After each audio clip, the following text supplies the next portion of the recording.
to this side event on human rights in Iraq, which is co-organized by 12 non-governmental organizations who have been working together in support of human rights in Iraq for several years.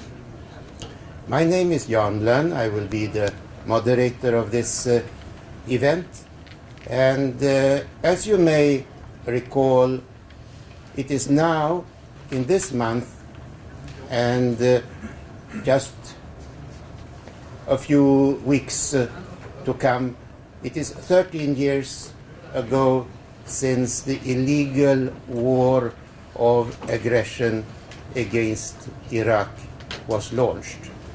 And it was launched against the strong protests and advice of the great majority of governments in this world.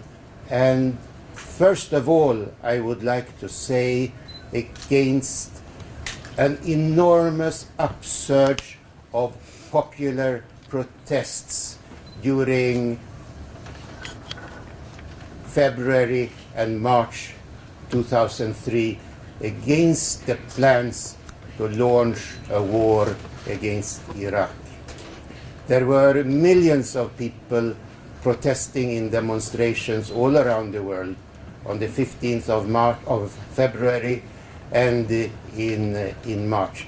I chaired the Swedish Network Against War, which organized the biggest demonstrations in Swedish history, which brought together even government representatives against this war.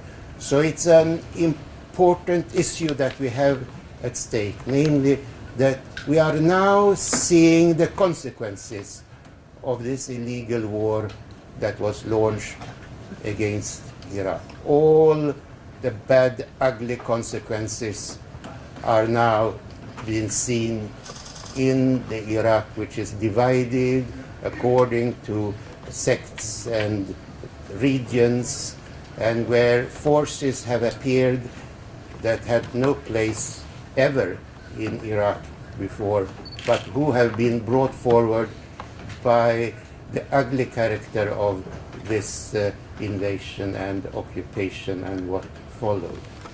We will have today with us two eminent speakers.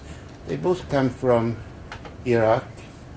One of them experienced the torture in the Abu Ghraib prison in Iraq. Those photos you may remember that came up in 2003, 2004, and which showed to the world something of what was happening and shocked the world.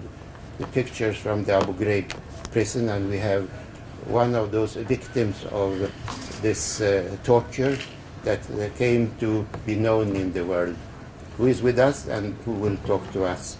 And we have with us an eminent journalist, Mustafa Kamel, who is editor-in-chief of an electronic newsletter and who has covered the recent developments in Iraq in various ways, been visiting the region. He's based in Turkey now, but he will be able to discuss with us what is happening in Iraq today. And after him, we will have Ali Shalal Al-Qasi, who will talk about his experience during the time of the occupation.